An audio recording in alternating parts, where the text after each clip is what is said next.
le rêve de chaque petite fille, c'est de mettre cette robe-là blanche, puis de marcher dans l'allée avec son père. Cet engagement-là que je prends en tant que femme. Mais mon rêve d'enfance n'a pas prévu le COVID-19.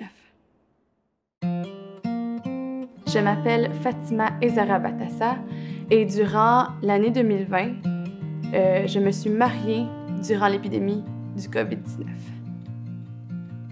Moi, je suis coordonnatrice d'événements, alors pour moi, c'était super important. Ça faisait 4 mois que j'étais en train de planifier ce mariage-là. Et là, tout s'est écroulé devant moi. En étant dans le CHSLD, tout ce qui se disait, nous, on a fermé les portes cette journée-là. Il n'y avait plus de visites qui se faisaient, il n'y avait plus rien. C'est à ce moment-là que moi, je l'avais su. Alors, je savais au fond de moi que j'aurais pas eu le mariage que j'aurais voulu avoir.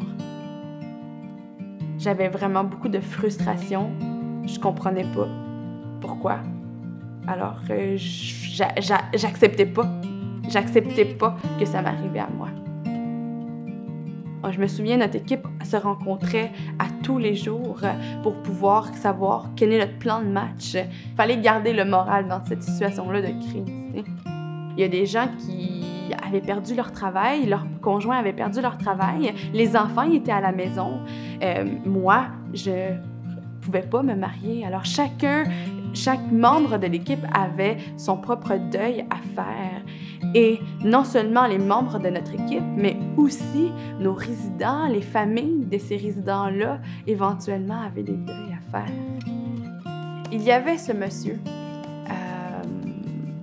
qui restait où est-ce que je travaille, au CHSLD. Ce monsieur-là, il était rempli de joie. Malheureusement, il a été frappé par la maladie du COVID-19. Et moi, mon travail en tant qu'animatrice au loisir, je faisais la communication avec les familles à l'extérieur qui ne pouvaient pas visiter. Et je me rappelle très bien avoir pris mon téléphone, rentré dans sa chambre et permis 20 minutes à sa fille, les dernières paroles qu'il pouvait entendre de sa fille. Et éventuellement, on se tenait la main et ce monsieur-là est décédé et la dernière voix qu'il a entendue était la mienne. Alors, le fait de voir le deuil de certaines personnes autour de moi a vraiment remis en perspective mon propre deuil. Et tout ce que ça a fait, c'est que ça m'a fait réaliser que j'avais, moi, un espoir. Cette assurance que j'ai, elle me vient de Jésus-Christ, qui, lui, est mort à la croix pour moi. C'est vraiment mon espoir est en lui. Il y a mieux à venir.